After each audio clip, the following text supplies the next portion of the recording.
రాష్ట్రానికి పెట్టుబడులు ఆకర్షించే క్రమంలో ముఖ్యమంత్రి చంద్రబాబు నాయుడు మరోసారి విదేశీ పర్యటనకు వెళ్లనున్నారు.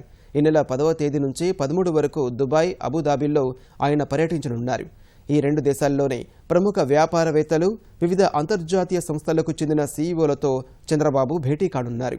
సౌదీ సావర్నిటీ ఫండ్ నుంచి రాష్ట్రానికి పెద్ద ఎత్తున పెట్టుబడులను ఆకర్షించేందుకు ముఖ్యమంత్రి బృందం ఈ పర్యటన చేపట్టనుంది. ముఖ్యమంత్రి వెంట 12 మంది మంత్రులు, అధికారుల బృందం వెళ్లనుంది.